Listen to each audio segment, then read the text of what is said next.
और सबसे मज़ेदार बात ये है कि नीतीश कुमार भले बीजेपी के साथ हैं, लेकिन अभी भी अल्पसंख्यक समाज में उनका कुछ वोट है।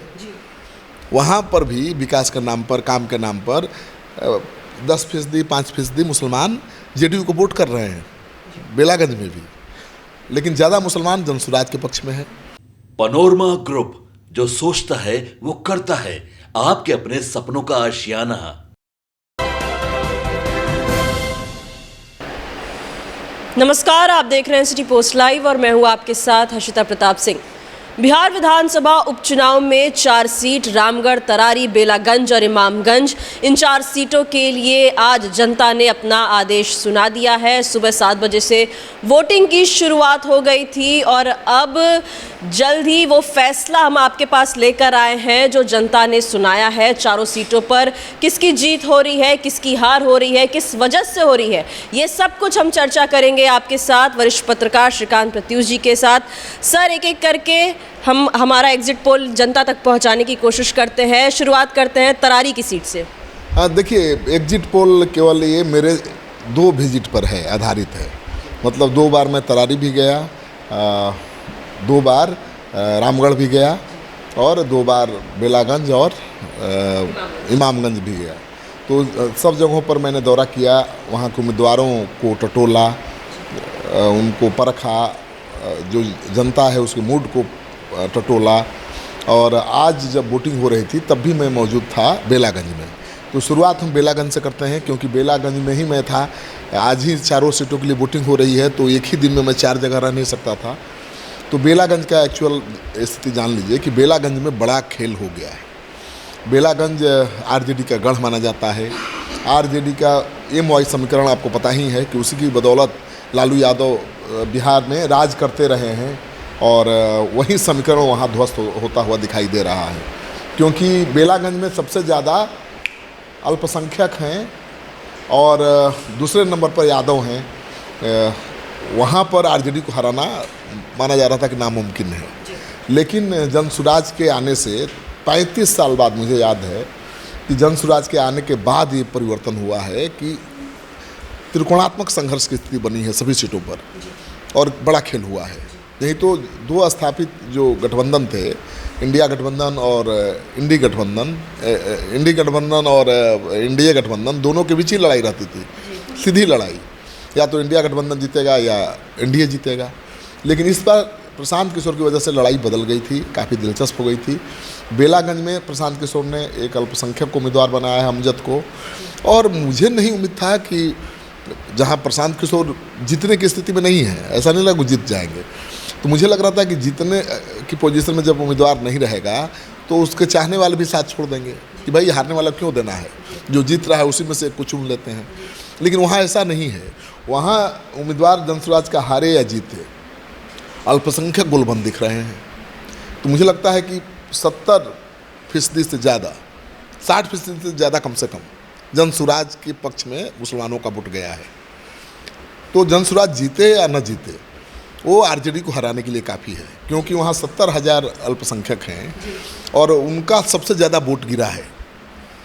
हर मतदान के केंद्र पर मैं गया तो सबसे ज़्यादा वोट उन्हीं का गिरा है, वहीं लाइन में लगे हुए हैं, उनकी महिलाएं, उनके पुरुष, तो सबसे ज़्यादा वोट गिराने की क्षमता है उनमें। और उन्होंने दिल खोल करके प्रशांत किशोर के लिए रख दिया है। तो प्रशांत किशोर की वजह से वहाँ आरजेडी का जो किला है ध्वस्त होता हुआ दिखाई दे रहा है मेरे हिसाब से, क्योंकि प्रशांत किशोर नहीं होते तो सुरेंद्र यादव को वहाँ हराना मुश्किल था। और सबसे मज़ेदार बात ये है कि नीतीश कुमार भले बीजेपी के साथ हैं, लेकिन अभी भी अल्पसंख्यक समाज में उनका कुछ वोट है। वहाँ पर भी विकास के नाम पर, काम के नाम पर 10%, 5% मुसलमान जेडीयू को वोट कर रहे हैं, बेलागंज में भी, लेकिन ज़्यादा मुसलमान जनसुराज के पक्ष में है। लालू यादव गए आखिरी क्षण में तो स्थिति सुधरी, MY समीकरण में जो चंदमारी थी सुधरी है। यादव जो बहुत ज़्यादा जा रहे थे जेडीयू की तरफ, क्योंकि उम्मीदवार उनका जेडीयू का भी यादव ही है, उसमें रोक लगी, उसमें ब्रेक लगा। और अब लगता है कि 20% से ज़्यादा यादव जेडीयू को वोट नहीं दे रहे हैं, लेकिन इतना भी काफ़ी है जेडीयू को जिताने के लिए, क्योंकि भूमिहार वहाँ नहीं चाहते हुए, नीतीश कुमार को नहीं चाहते हुए भी भूमिहार वहाँ गोलबंद थे आरजेडी का किला ध्वस्त करने के लिए।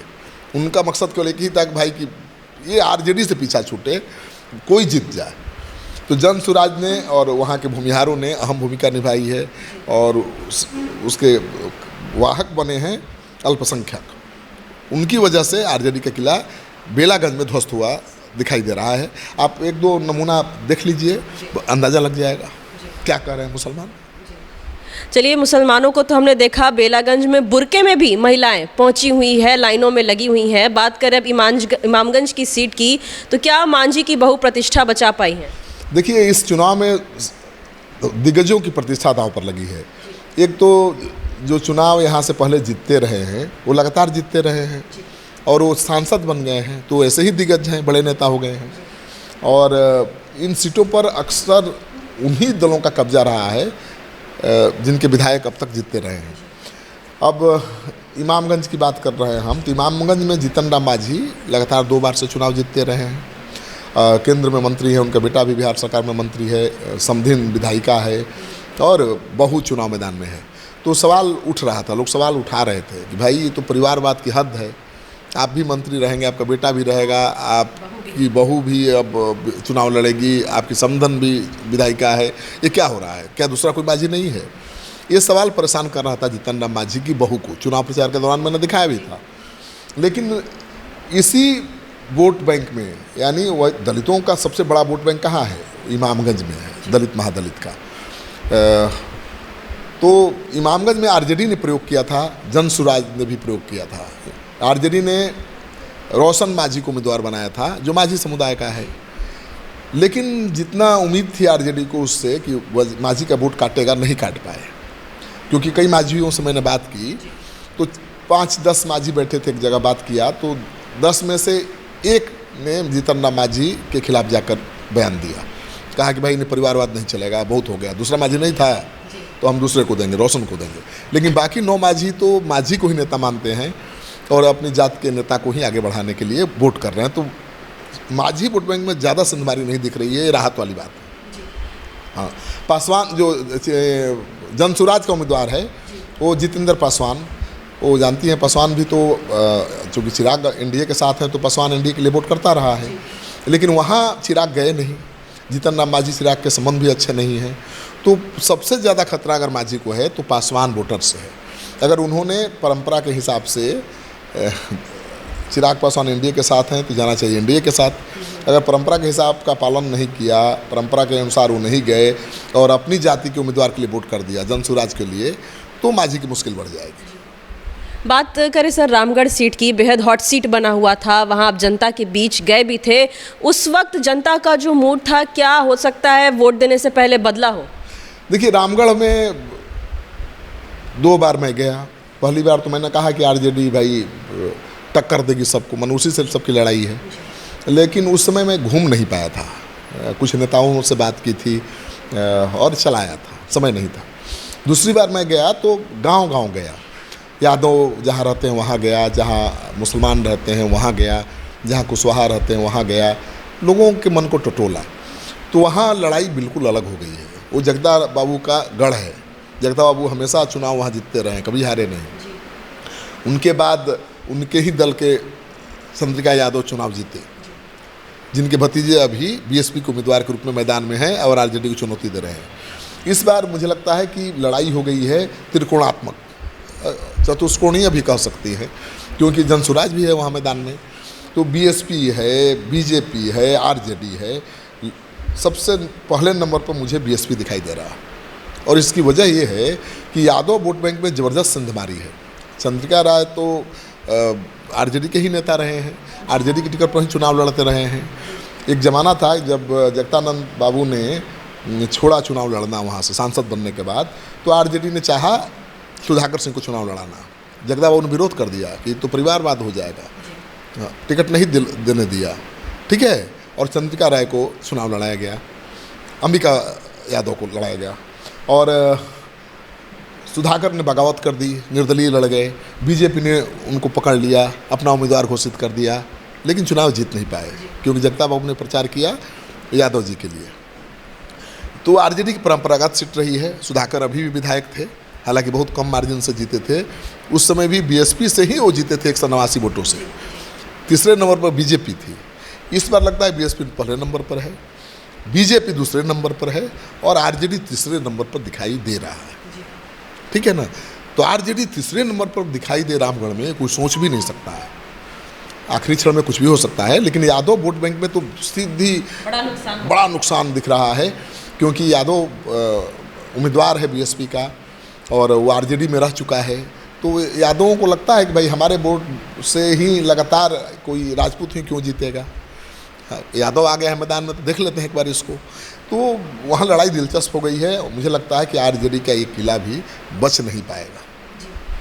बात करें सर अब आखिर में तरारी की सीट की, तो वहाँ भी काफ़ी चुनाव प्रचार पूरा दमखम तमाम दलों ने लगाया। प्रशांत किशोर भी बहुत मेहनत करते नजर आए थे। कितना रंग लाता नजर आ रहा है तरारी की सीट? देखिए, तरारी में तो सब लोग मानकर चल रहे थे कि बीजेपी जीतेगी, क्योंकि पिछले चुनाव में सुनील पांडे निर्दलीय लड़े थे। वो जेडीयू से कई बार चुनाव जीत चुके हैं लड़ करके, लेकिन उनको पिछले चुनाव में निर्दलीय लड़ना पड़ा क्योंकि बीजेपी ने वो सीट ले ली और बीजेपी ने आरएसएस के एक कार्यकर्ता को वहाँ से चुनाव लड़ा दिया। बीजेपी को 14,000 से कम वोट मिले और सुनील पांडे को 63,000 के आसपास वोट मिले निर्दलीय लड़ने के बावजूद। तो इसी को आधार मानकर लोग चल रहे थे कि सुनील पांडे चूँकि बीजेपी के उम्मीदवार हो गए हैं, उनका बेटा है, तो बीजेपी का वोट भी उनको मिल जाएगा और जीत जाएंगे। लेकिन राजनीति में 2-2-4 नहीं होता है। बीजेपी के उम्मीदवार उनका बेटा तो बन गया और माना भी जाने लगा कि अब उनकी जीत पक्की है और सुनील पांडे ही माले का किला ढहा सकते हैं। ये भी सच है। पहली बार भी माले का किला उन्होंने ही ढहा था, उन्हीं को आगे किया गया था एनडीए की तरफ से कि यही माले का किला ध्वस्त कर सकते हैं, और किया भी, चुनाव जीते भी कई बार। लेकिन अब परिस्थिति थोड़ी बदल गई है। माले के विधायक वहाँ से 2 बार जीतते रहे हैं। पहले चुनाव में भी जीते, 2020 के चुनाव में भी जीते थे सुदामा, और अब सांसद बन गए हैं।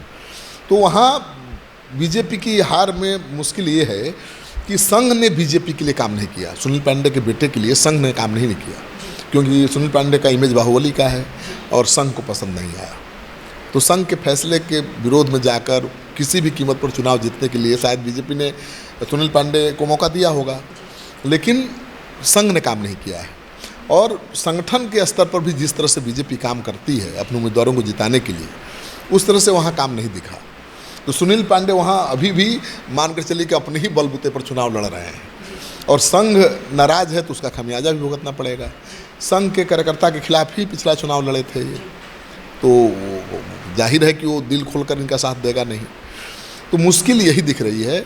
अपर हैंड दिख रहा है CPI-ML का, और वहाँ से खबर आ रही है कि बहुत वोटिंग परसेंटेज बहुत कम है। वोटिंग का परसेंटेज तरारी में सबसे कम है। वहाँ से हिंसा की खबरें भी आ रही हैं। जन सुराज के द्वारा आरोप लगाया जा रहा है कि उनके कार्यकर्ताओं को, नेताओं को बंधक बनाया जा रहा है, उनको वोट देने से मना किया जा रहा है, उनको धमकाया जा रहा है, डराया जा रहा है। मारपीट की तस्वीरें सामने आ गई हैं, कई लोगों के सर भी फटे हैं। तो तरारी में देखिए कितनी हिंसा दिख रही है। तरारी तो बहुत कुख्यात रहा है ना भाई नरसंहार के लिए। एक तरफ मालिक का सेना, दूसरी तरफ रणवीर सेना। तो रणवीर सेना के प्रतीक माने जाते हैं सुनील पांडे, उसका प्रतिनिधित्व करते हैं, ऐसा कहा जाता है। मैं नहीं कहता हूँ ऐसा, वहाँ के लोगों का परसेप्शन यही है कि माले को टक्कर वही दे रहे हैं, रणवीर सेना के पीछे उन्हीं का हाथ है। तो माले से लड़ने के लिए भूमिहार गोलबंद है उनके पक्ष में, कोई शक नहीं। लेकिन बनिया समाज जो बीजेपी के साथ हमेशा रहा है, बनिया समाज हमेशा बीजेपी के लिए वोट करता रहा है, उसने दिल खोलकर साथ नहीं दिया है सुनील पांडे का इस चुनाव में। अब कारण चाहे जो भी रहा हो, सुनील पांडे तो कोई लुच्चा लफंगा है नहीं, बाहुबली हैं। कौच के लिए वो चाहे जही कहिए कि माले से लड़ते रहे हैं, लेकिन किसी बनिया व्यापारी को कभी परेशान नहीं किया। लेकिन फिर भी बनिया समाज क्यों नहीं गया उनके साथ दिल खोलकर, क्यों खड़ा नहीं हुआ, ये सबसे बड़ा सवाल है। तो बनिया समाज ने अगर दिल खोलकर उनका साथ नहीं दिया है, आरएसएस ने उनके लिए काम नहीं किया है, बीजेपी के संगठन ने एड़ी चुटी का जोर नहीं लगाया है, तो ये चुनाव जीतेंगे सुनील पांडे तो ये उनकी जीत होगी, न कि बीजेपी की। तो यहाँ माले का अपर हैंड मुझे दिखाई दे रहा है। मतलब 4 सीटों का पर हमने डिस्कस किया और 4 सीटों का लबोलुबाब यही है कि आपको पता है कि जिन 4 सीटों पर चुनाव हो रहा है उसमें से 3 सीटें इंडिया गठबंधन की थी, तेरारी माले, बेलागंज आरजेडी और रामगढ़ आरजेडी। केवल एनडीए की एक सीट थी इमामगंज। तो इमामगंज भी लगता है कि माझी बचा लेंगे सीट, अगर पासवानों ने धोखा नहीं दिया तो वो सीट बचा लेंगे। जन सुराज ने बहुत बड़ी संधिमारी नहीं की तो सीट बचा लेंगे। जन सुराज सबके लिए मुसीबत बना है, सबके लिए चुनौती बना है, तो माझी सीट किसी तरह से बचा लेंगे, किसी तरह से। रामगढ़ की सीट बचाना मुश्किल है आरजेडी के लिए। तो मुझे लगता है कि आरजेडी की कोई सीट ही नहीं बच रही है इस चुनाव में, केवल माले ही बचा सकता है। और बीजेपी को भी बहुत फ़ायदा नहीं हो रहा है। फ़ायदा किसको हो रहा है सबसे ज़्यादा? नीतीश कुमार को, क्योंकि मनोरमा देवी बेलागंज में चुनाव जीत सकती है। और फ़ायदा किसको हो रहा है? बीएसपी को। तो मुझे लगता है कि एनडीए के खाते में मुश्किल से 2 सीटें जा रही है, एक बेलागंज की, इमामगंज की। आरजेडी के खाते में मुझे कोई सीट जाती हुई दिखाई नहीं दे रही है फिलहाल। अब नतीजा क्या होगा पता नहीं, लेकिन बीएसपी के खाते में एक सीट जाती हुई दिखाई दे रही है। तो 4 सीटों पर जो उपचुनाव हो रहा है उसमें से बीएसपी को एक सीट मिल जाए, ये बड़ी बात है। यही है हमारा एग्जिट पोल। चलिए, 4 सीटों के लिए वोटिंग का जो सिलसिला है वो सुबह से जारी था। अब सिटी पोस्ट लाइव का एग्जिट पोल आपके सामने है। सबसे तेज, सबसे सटीक जनता क्या फैसला सुना रही है, ये जानने के लिए बने रहे सिटी पोस्ट लाइव के साथ। धन्यवाद।